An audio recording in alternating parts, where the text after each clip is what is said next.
Welcome, everyone, to another episode of Fundraising Today. I am joined by a gentleman that I've wanted to have on the show for quite a while now. So it is my joy to honor Nathan Chappell to the show today. Awesome. Thanks, Leah. It's so great to be here. I was looking at the people that you've had on the show, and so many people I have just tremendous respect for: Dana Snyder and Soraya Alexander and Keisha Palmer and Gabe Cooper. So no, truly the honor is mine to be in that company. So I can't wait to learn from you. Oh, I'm hugely flattered. It's amazing to think back that we've been doing this show since 2018. Had some amazing folks come through the door. Once again, really happy to have you with us today. So, Nathan, you are the author of The Generosity Crisis. Before we get into our main topic today, which is AI, artificial intelligence, and fundraising, I'd love to get a more background about you and the impetus behind writing this book, because I think it will play a really important role in informing some of the different things we talk about today when it comes to AI. Yeah, that's great. It's great to be here. And truly, it's interesting because people ask, like, how do you get into both AI and generosity crisis? What do they have in common with one another? So it's great to unpack all of that. But I feel so fortunate that kind of the two areas that I just was passionate about throughout my entire career. I got into nonprofit. I was a technologist prior, 20 something years ago, started and sold two tech companies, ended up spending 20 years leading nonprofits where I really applied more for-profit business practices in those nonprofits. And then started getting really deep into AI 2017. And then for a number of years, I was, as a nonprofit leader, concerned about the decline in household participation. So in terms of the numbers of individuals that were giving. So I think just fortuitously, what is the application of AI to help solve for this quote unquote generosity crisis? And does a crisis exist? And if is it only my organization that's struggling with this idea of raising more money from less people?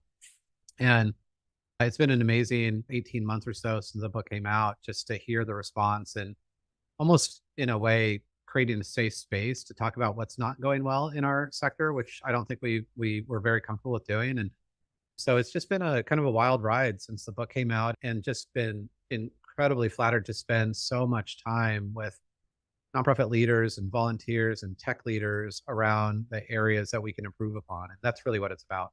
I don't think any of us would say that Americans or people are any less generous in their day-to-day lives. I don't think they would perceive themselves to be such. But I do think that we're seeing a shift in how people give, with things like crowdfunding, peer-to-peer looking different, even rising ways of transferring funds from one person to another with digital platforms like Venmo and PayPal and Zelle, all of which are ways that are difficult to track according to the ways that we've usually measured generosity and giving to 501c3s in the US. Yeah, that's exactly it. You hit the nail on the head. We even say in the book, perhaps there's not a generosity crisis. Perhaps it's just a redistribution of generosity in different forms. And we've never had so many different ways of expressing our generosity. There are some, this is a really, probably number one reason I don't get invited to a lot of parties, because I'd say this is a really fun topic to have at a dinner party. And a lot of people don't invite friends that are just going to be doom and gloom the whole time. I would say on one side of the coin, yeah, there's absolutely undisputed a decline in the number of households that give to traditional 501c3s, right? So that 16% decline in the last 20 years, it's not just the US, but it's Canada and the UK and Australia. Most developed nations have a very similar trajectory. So essentially, the average person is essentially questioning the relevance of a nonprofit, and whether or not those nonprofits are they a hindrance to generosity, or are they amplifying the generosity? And a younger generation that is very used to growing up and questioning everything is really asking the question, like, what does the tax status even matter? Like, why does 501c3 designation even mean anything if I can make a difference either in the purchases I make, or I can go on GoFundMe and help a neighbor? What is the relevance of the nonprofit? And so the book is really focused on calling that to question, right? Because people like Elon Musk says all his companies are philanthropy. And if philanthropy is the love of mankind, then he definitively will say all of his companies are philanthropy. So the question, of course, is that if I buy a Tesla, am I a philanthropist? So that's on one end. But that doesn't help the 10 million people, even in the US, that work for nonprofits, or the 1.7 million nonprofits that are really struggling right now to figure out, when does this stop? At what point do we start stop losing these donors. And frankly, the book is a fairly stark wake up call to saying, look, if we continue on this path, giving to traditional nonprofits ends in 49 years if we don't screw it up even more than we're screwing it up now. But it's really a call to this idea of radical connection and this idea of like people giving to people. A lot of what you shared is that there's more opportunities to give back and to pay it forward than there ever have been before. And I think those are things that we wrestle with in modern society. I think in the same way that we think about how different ways of giving are disrupting some of these traditional ways to express generosity, artificial intelligence is doing a really similar thing in how we work. Generative AI came on the scene in a big way last year, or actually it was 2022 with ChatGPT. So a lot of people right now are asking questions around AI and their relevance in the workplace, how it's going to change the way that we get things done. I'd love to get some of your thoughts on the impact that artificial intelligence is making and will make on fundraising and nonprofits. Yeah, this is such an interesting convergence, right? Because when we, at the end of the day, where we're thinking about what the incentives are and why AI is being used almost unilaterally is around doing those things that you just making your life easier, right? It's around creating efficiency, and it's creating efficiency through understanding you better. And so predictive AI, which has been around frankly since 1955, but really in the last 10, 15 years, predictive AI has just gotten really good at understanding what are you going to do today? And that's the area of creating precision around prediction. What are you going to do today? Is this the moment to ask you to buy something or to just learn about something or whatever? And then to your point, the plus on is generative AI, which is around that personalization. So now we can get that prediction with this tremendous amount of personalization at scale. But at the end of the day, all of that is being used, and the private sector has gotten really good at leveraging this technology to really essentially build connection. And the way that for-profit businesses are incentivized now in the stock market are that not just based on selling products or creating transactions, but they're rather on creating lifetime value. Not just selling you a pair of shoes, but like selling a pair of shoes to you and everyone in your family, not just this time, but next time and the time after that. That's how the stock market values for-profit entities now. So there's a lot to say that while AI has gotten really good at understanding, and now with generative AI, like pronouncing connection and building connection, that it calls into question of the from a nonprofit perspective, what are you in business of doing? And nonprofits are also in the business of building connection. But in the past, nonprofits were competing against nonprofits for charitable dollars. And the realization, and really what one of the biggest takeaways from our book and probably 10,000 conversations in the last year is that nonprofits are not competing with nonprofits. They're competing for connection, and they're competing against organizations that have done this really well and really understand how to leverage precision and personalization at scale. And that's just a whole different playing field. So first, I think it comes to awareness. If we're not competing for dollars, we're competing for connection. What are the elements of connection? So trust and authenticity. And how do you do that at scale? And how do you do it efficiently so that it's not just let's raise money, a dollar from every person on the planet, but let's use AI to identify the very best people that aren't going to just make a gift, but are going to stay with us for a long time and tell their neighbors and their friends about what we're doing and align with us in that really visceral way. When it comes to nonprofits, I think about how valuable connection is. And I think a lot of fundraisers are asking themselves this question of what channels do I need to be in to bolster the connection that my constituents have with my nonprofit?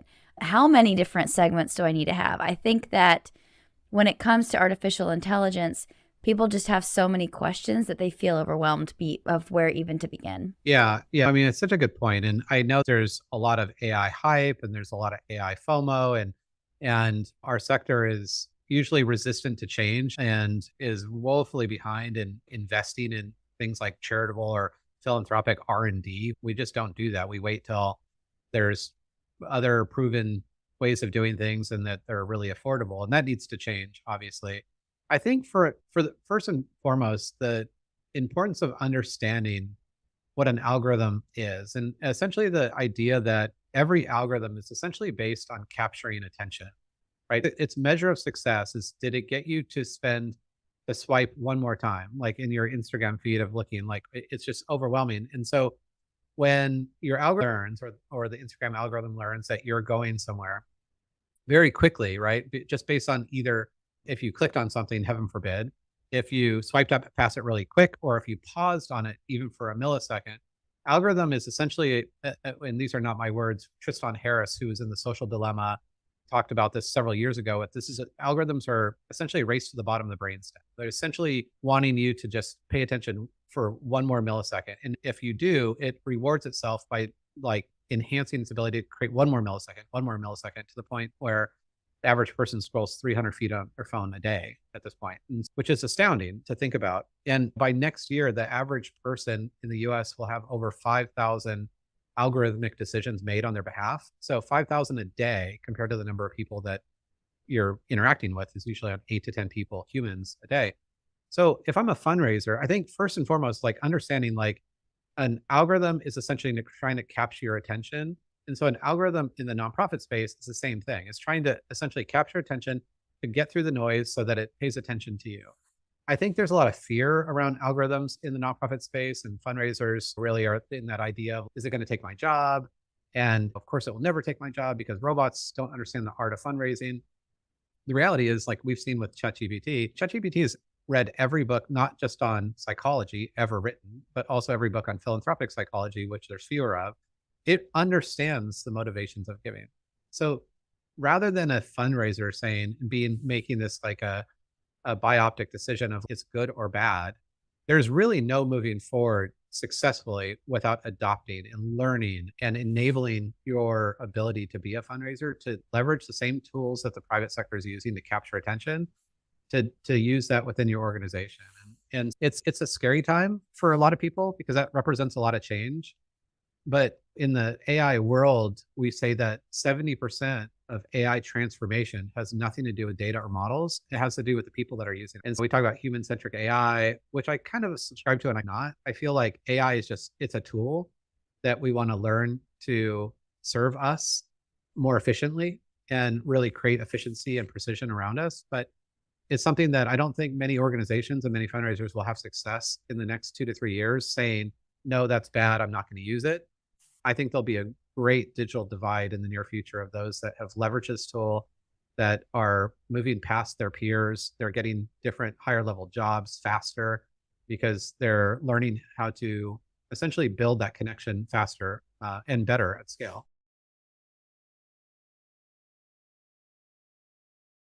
I'd love to start painting a more concrete picture about how we may expect to see AI impacting the way that they fundraise and the way that they market. One of the projects that you started recently is Fundraising AI. So could you tell us a little bit more about that and some of the topics that you're tackling in that project? Yeah, thanks for highlighting it. This is definitely a passion project. It's one of those things that you stumble along not realizing it was going to be all consuming, and now I have another full-time non-paid job. It actually goes back to 2017. We built our first algorithm while I was working at a cancer hospital, and it was this idea that we had 2 million patient visits a year. Only 2% of patients ever make a gift normally to a hospital. So needle in a haystack kind of thing. And when we built our very first algorithm, it took us a year and a half. It was painful, but we were getting 0.6% response rate in before we were using AI. In our very first version, the super crude version, we were getting 2.1%. We were like, oh my gosh, like kind of mind blowing. Like this thing worked on this for a year and a half and we quadrupled our response rate. And it immediately struck me at the time, so going back to 2017, that this was a really tremendous power for good, but there also had tremendous power for bad. And while we look at, and we've seen examples of this in the private sector over time, where like Twitter created an algorithm that was racist and ageist and Islamophobic and ableist, which they did, and their stock price went down. Like it was not a good day for Twitter. That if the nonprofit did that, it would impact all nonprofits. It wouldn't just be the one organization, especially if it was a large nonprofit and they were using AI, quote unquote, irresponsibly, that it would affect and essentially diminish trust at scale within the nonprofit sector, that people are like, oh, you're all doing this and you're just manipulating. And so 2017, I really decided we needed to come together with some people who felt the same way, that saw the power of good in AI, but also were willing to be cautious about it and to be strategic. And so fast forward, what happened? Obviously, we had about 20, 30 people involved, and the pandemic happened. So then obviously that kind of put a damper on things, as we were more worried about where we were getting toilet paper than whether or not AI was gone rogue. But then fast forward after the pandemic, it's been this resurgence of, I think, the power of AI, and now the democratized power of AI, that everyone has access to GPT or Bard or Perplexity or whatever or Claude or whatever you like to use. And we see that there's tremendous good potential for good, and also tremendous potential for bad. And so fundraising AI was birthed out of, frankly, a bunch of people, and obviously Pursuant being part of, that came together that thought, this is beyond a marketing initiative. This is a business imperative. This is frankly, it's a philanthropic imperative, that if our industry did this wrong, we could diminish trust, and that 49 years of the generosity crisis is going to be 14 years. But if we do it, what would be the potential to reversing the generosity crisis, to actually enabling organizations to connect at people based on connection, not based on their wealth, based on lots of data, understanding, is this person raising their hand and they're saying, hey, pay attention to me, I want to learn more, or intervene when people are starting to fall off the radar. And we're now at, last year we had 66,000 people that participated in Fundraising AI, which Pursuant was a great sponsor of. This year we're aiming for 10,000 people at the same summit. And I think until every article we read uses the word responsible, either before or after, at that point we'll know we've done our job. But at this moment, when I audit lots of AI articles and podcasts on a weekly basis, if the word responsible is used, it's usually the last paragraph, the last line of the last paragraph. So we've still got a long ways to go, because at the end of the day, again, nonprofits have a lot to lose. Trust is very easily lost and hard to gain. And we don't have a pair of Nike shoes to sell, even though you don't trust Nike, which I'm not saying you don't, that they still might have the shoes that fit your foot the best. And nonprofits have trust, and only have trust, which is why I think we have to hold ourselves to a higher level of responsibility. How can a fundraiser keep humans at the center of their fundraising efforts while at the same time leveraging AI to do more faster? Because, of course, with trust being the most important factor, nonprofits have to walk that balance of keeping up with the times, but also ensuring that their communications and their relationships remain human. Pretending like using AI or generative AI to produce something that goes to a donor directly with no human interaction is like sending someone a Hallmark card and pretending that cut the paper and drew the picture on the front and came up with the little quip on the inside, and thinking and passing it off for them to like, oh, you did this for me. And all you really did was sign your name. I think in our sector, it absolutely calls the question, like, how do you keep authenticity front and center? I will say hallucination was, oh, we can't use it because it hallucinates, or it doesn't sound like me. That's not a forever thing. Like, that's already, like, in 12 months has gotten infinitely better. And this is exponential technology. So it will improve exponentially. So it's not 5 years and generative AI will outperform a really good writer. It will be like 18 months. Like, it's very fast. But I do think we have to surround, while we have these tools to create efficiency, and ideally we have more time because of that efficiency, there's two paths. If we take the path of, okay, I have more time, I'm going to send out more crap, then we're going to get more crap. And the generosity crisis is actually going to continue to be exacerbated by AI, because more is not the answer. People cannot consume more than they're already consuming now. But if we take the other path, and this is a really popular stance in healthcare, if we take the other path to say, okay, this AI gave us more time, we're going to spend more time human to human, because we can offload the things that were really arduous and that we're taking our time and we were only marginally good at to begin with.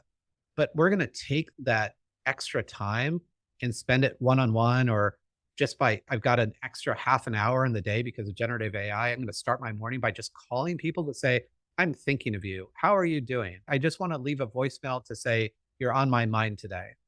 How amazing would that be for our sector? That's where I think the pendulum has moved so far to the transactional. In the 20 years when I started fundraising, it was pre-GuideStar, it was Rolodex cards. And it was literally me calling people and just say, hey, are you free for lunch? Or I'd love to have coffee with you next week. to the point of let's just let technology automate all the stuff. And by the way, we can do so much more. Let's just send out more. More is not the answer here. So I really hope at this crossroads and this, we use the inflection point kind of term too often, at this inflection point for our sector, we take this advent of time that we can generate through precision and personalization, and we just pour it into human to human connection. And I'm super optimistic and excited because that feels right for most people. It's less is more. It feels good. It brings us back to center of why we got into business to begin with.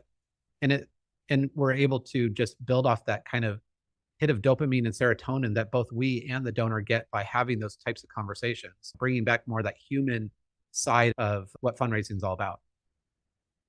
I think that is the perfect bow to place on this conversation. We're just getting on my soapbox. No, I totally appreciate having the space for this. It truly is a time of a lot of change, but it's also a really exciting time. So thanks for allowing the conversation to really talk through the things that we should be challenged with right now.